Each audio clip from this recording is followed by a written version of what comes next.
दुर्गा सप्तशती द्वितीय अध्याय। देवताओं के तेज से देवी का प्रादुर्भाव और महिषासुर की सेना का वध। ओम सर्वमंगल मांगल्ये शिवे सर्वार्थ साधिके शरण्ये त्र्यंबके गौरी नारायणी नमोस्तुते। ओम गण गणपते नमः। ओम गण गणपते नमः। ओम ओम मध्यम चरित्र के विष्णु ऋषि महालक्ष्मी देवता अंशिक छंद शाकंभरी शक्ति दुर्गा बीज वायु तत्वम यजुर्वेदम स्वरूप है। श्री महालक्ष्मी की प्रसन्नता के लिए मध्यम चरित्र के पाठ में इसका विनियोग है। मैं कमल के आसन पर बैठी हुई प्रसन्न मुखमाली महिषासुर मर्दिनी भगवती महालक्ष्मी का भजन करता हूँ, जो अपने हाथों में अक्षमाला, फरसा, गदा, बाण, वज्र, पद्म, धनुष, कुंडिका, दंड, शक्ति, खड्ग, ढाल, शंख, घंटा, मधुपात्र, शूल, पास और चक्र धारण करती हैं। ऋषि कहते हैं, पूर्व काल में देवताओं और असुरों में पूरे 100 वर्षों तक घोर संग्राम हुआ था। उसमें असुरों का स्वामी महिषासुर था और देवताओं के नायक इंद्र थे। उस युद्ध में देवताओं की सेना महाबली असुरों से परास्त हो गई। संपूर्ण देवताओं को जीतकर महिषासुर इंद्र बन बैठा था। तब पराजित देवता प्रजापति ब्रह्मा जी को आगे करके उस स्थान पर गए जहां भगवान शंकर और विष्णु विराजमान थे। देवताओं ने महिषासुर के पराक्रम तथा अपनी पराजय का यथावत वृत्तांत उन दोनों देवेश्वरों से विस्तार पूर्वक कह सुनाया। वे बोले, भगवान महिषासुर सूर्य, इंद्र, अग्नि, वायु, चंद्रमा, यम, वरुण तथा अन्य देवताओं के भी अधिकार छीनकर स्वयं ही सबका अधिष्ठाता बन बैठा है। उस दुरात्मा महिष ने समस्त देवताओं को स्वर्ग से निकाल दिया है। अब वे मनुष्यों की भांति पृथ्वी पर विचरते हैं। दैत्यों की यह सारी करतूत हमने आप लोगों से कह सुनाई। अब हम आपकी शरण में आए हैं, उसके वध का कोई उपाय सोचिए। इस प्रकार देवताओं के वचन सुनकर भगवान विष्णु और शिव ने दैत्यों पर बड़ा क्रोध किया। उनकी भौहें तन गई और मुंह टेढ़ा हो गया। तब अत्यंत कोप में भरे हुए चक्रपाणी श्री विष्णु के मुख से एक महान तेज प्रकट हुआ। इसी प्रकार ब्रह्मा, शंकर और तथा इंद्र आदि अन्याय देवताओं के शरीर से भी बड़ा भारी तेज निकला। वह सब मिलकर एक हो गया। महान तेज का वह पूज्य जाव्यमान पर्वत सा जान पड़ा। देवताओं ने देखा, वहां उसकी ज्वालाएं संपूर्ण दिशाओं में व्याप्त हो रही है। संपूर्ण देवताओं के शरीर से प्रकट हुए उस तेज की कहीं तुलना नहीं थी। एकत्रित होने पर वह इनारी के रूप में परिणित हो गया और अपने प्रकाश से तीनों लोकों में व्याप्त जान पड़ा। भगवान शंकर का जो तेज था उस देवी का प्रमुख प्रकट हुआ। यमराज के तेज से उसके सिर में बाल निकल आए। श्री विष्णु भगवान के तेज से उसकी भुजाएं उत्पन्न हो गई। चंद्रमा के तेज से दोनों स्तनों और इंद्र के तेज से मध्य भाग का प्रादुर्भाव हुआ। वरुण के तेज से जंघा और पिंडली तथा पृथ्वी के तेज से नितंब भाग प्रकट हुआ। ब्रह्मा के तेज से दोनों चरण और सूर्य के तेज से उसकी उंगलियां हुई। वसुओं के तेज से हाथों की उंगलियां और कुबेर के तेज से नासिका प्रकट हुई। उस देवी के दांत प्रजापति के तेज से तीनों नेत्र अग्नि के तेज से प्रकट हुए थे। उसकी भौहें संध्या और कान वायु के तेज से प्रकट उत्पन्न हुए थे। उसी प्रकार अन्याय देवताओं के तेज से भी उस कल्याणमयी देवी का आविर्भाव हुआ। तदंतर समस्त देवताओं के तेज पूज्य से प्रकट हुई देवी को देखकर महिषासुर के सताए हुए देवता बहुत प्रसन्न हुए। पिनकधारी भगवान शंकर ने अपने शूल से एक शूल निकालकर उन्हें दिया। फिर भगवान विष्णु ने भी अपने चक्र से एक चक्र उत्पन्न करके भगवती को अर्पण किया। वरुण ने भी शंख भेंट किया। अग्नि ने भी उन्हें शक्ति दी और वायु ने धनुष तथा बाण से भरे हुए 2 टर्कस प्रदान किए। सहस्त्र नेत्रों वाले देवराज इंद्र ने अपने वज्र से वज्र उत्पन्न करके दिया। ऐरावत हाथी से उतारकर एक घंटा भी प्रदान किया। यमराज ने काल दंड से दंड, वरुण ने पास, प्रजापति ने स्फटिकाक्ष की माला तथा ब्रह्मा जी ने कमंडलू भेंट किया। सूर्य ने देवी के समस्त रोमकूपों में अपनी किरणों का तेज भर दिया। काल ने उन्हें चमकती हुई ढाल और तलवार दी। क्षीर समुद्र ने उज्ज्वल हार तथा कभी जीर्ण न होने वाले 2 दिव्य वस्त्र भेंट किए। साथ ही उन्होंने दिव्य चौड़ामणि 2 कुंडल, कड़े उज्ज्वल अर्धचंद्र तथा सब बाहुओं के लिए केयूर, दोनों चरणों के लिए निर्मल नुपुर, गले की सुंदर हंसली तथा सब उंगलियों में पहनने के लिए रत्नों की बनी हुई अंगूठियां भी दी। विश्वकर्मा ने उन्हें अत्यंत निर्मल फरसा भेंट किया, साथ ही अनेक प्रकार के अस्त्र और अमेध कवच दिए। इसके सिवा मस्तक और वक्षस्थल पर धारण करने के लिए कभी न कुमलाने वाले कमलों की मालाएं दी। जलादि ने उन्हें सुंदर कमल का फूल भेंट किया। हिमालय ने सवारी के लिए सिंह तथा भांति भांति के रत्न समर्पित किए। धनाध्यक्ष कुबेर ने मधु से भरा हुआ पान पात्र तथा संपूर्ण नागों के राजा शेष ने भी इस सब पृथ्वी को धारण करते हैं, उन्हें बहुमूल्य मणियों से विभूषित नागाहार भेंट किया। इसी प्रकार अन्य देवताओं ने भी आभूषण अस्त्र शस्त्र देकर देवी का सम्मान किया। तत्पश्चात उन्होंने बारंबार अट्टहासपूर्वक उच्च स्वर से गर्जना की। उनके भयंकर नाद से संपूर्ण आकाश गूंज उठा। देवी का वह अत्यंत उच्च स्वर से किया हुआ सिंहनाद कहीं न समा सका। आकाश उसके सामने लघु प्रतीत होने लगा।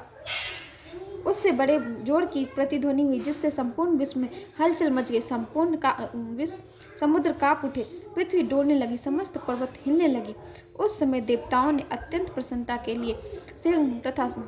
के साथ सिंहवाहिनी भगवती से कहा, देवी तुम्हारी जय हो।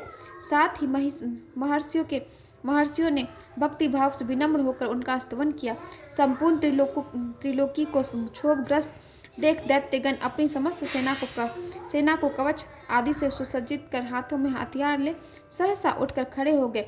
उस समय महिषासुर ने बड़े क्रोध से आकर कहा, आह, यह क्या हो रहा है। फिर वह संपूर्ण असुरों से घिरकर उस सिंहनाद की ओर लक्ष्य करके दौड़ा और आगे पहुंचकर उसने देवी को देखा, जो अपनी प्रभा से तीनों लोकों को प्रकाशित कर रही थी। उनके चरणों के भार से पृथ्वी दबी जा रही थी, माथे के मुकुट से आकाश में रेखा से खींच रही थी तथा वह अपनी धनुष की टंकार से सात पातालों को क्षुब्ध किए देती थी। देवी अपनी हजारों भुजाओं से संपूर्ण दिशाओं को आच्छादित करके खड़ी थी। तदंतर उनके साथ दैत्यों का युद्ध छिड़ गया। नाना प्रकार के अस्त्र शस्त्रों के प्रहार से संपूर्ण दिशाएं उद्भासित होने लगी। तिक्षुर नामक महान असुर महिषासुर का सेना नायक था। वह देवी के साथ युद्ध करने लगा। अन्य दैत्यों की शत्रुंगनी सेना साथ लेकर चामर भी लड़ने लगा। 60,000 रथियों के साथ आकर उदग्र नामक महादैत्य लोहा लिया। 1 करोड़ रथियों को साथ लेकर महाहनु नामक दैत्य युद्ध करने लगा, जिससे रोए तलवार के समान दिखे थे। वे असिलोमा नामक महादैत्य 5 करोड़ रथी सैनिकों सहित युद्ध में 60 लाख रथियों से घिरा हुआ बाष्पकाल नामक दैत्य भी उस युद्ध भूमि में लड़ने लगा। परिवारित नामक राक्षस हाथी सवार और घुड़सवारों के अनेक दलों तथा 1 करोड़ रथियों की सेना लेकर युद्ध करने लगा। विडाल नामक दैत्य 5 अरब रथियों से घिरकर लोहा लेने लगा। इसके अतिरिक्त और भी हजारों महादैत्य रथ, हाथी, घोड़ों की सेना साथ लेकर वहां देवी के साथ युद्ध करने लगा। स्वयं महिषासुर उसे रणभूमि में कोटि सहस्र रथ, हाथी, घोड़ों की सेना से घिरा हुआ खड़ा था। वे दैत्य से देवी के साथ तोमर, भिंडीपाल, शक्ति, मूसल, खड्ग, परशु, पटिस आदि अस्त्र शस्त्रों का प्रहार करते हुए युद्ध कर रहे थे। कुछ दैत्यों ने उन पर शक्ति का प्रहार किया, कुछ लोगों ने पास फेंके तथा कुछ दूसरे दैत्यों ने खड़ग प्रहार करके देवी को मार डालने का उद्योग किया। देवी ने भी क्रोध में भरकर खेल खेल में ही अपने अस्त्र शस्त्रों की वर्षा करके दैत्यों के समस्त अस्त्र शस्त्र काट डाले। उनके मुख पर परिश्रम या थकावट का रंच मात्र भी चिन्ह नहीं था। देवताओं और ऋषि उनकी स्तुति कर रहे थे। वे भगवती परमेश्वरी दैत्यों के शरीर पर अस्त्र शस्त्रों की वर्षा करती रही। देवी का वाहन सिंह भी क्रोध में भरकर गर्दन के बालों को हिलाता हुआ असुरों की सेना में इस प्रकार विचरने लगा, मानो वनों में दावानल फैल रहा हो। रणभूमि में दैत्यों के साथ युद्ध करते हुए अंबिका देवी ने जितने श्वास छोड़े वे सभी तत्काल सैकड़ों हजारों गणों के रूप में प्रकट हो गए। परशु, भिंडीपाल, खड्ग तथा पाटिस आदि अस्त्रों द्वारा असुरों का सामना करने लगे। देवी की शक्ति बढ़े हुए तथा गण असुरों का सामना करने लगे। देवी की शक्ति से बढ़े हुए गण असुरों का नाश करते हुए नगाड़ा, शंख आदि बाजे बजाने लगे। उस संग्राम महोत्सव में कितने ही गण मृदंग बजा रहे थे। तदंतर देवी ने त्रिशूल से, गदा से, शक्ति की वर्षा से और खड्ग आदि से सैकड़ों महादैत्यों का संहार कर डाला। कितनों के घंटों से घंटों के भयंकर नाद से मूर्छित करके मार गिराया।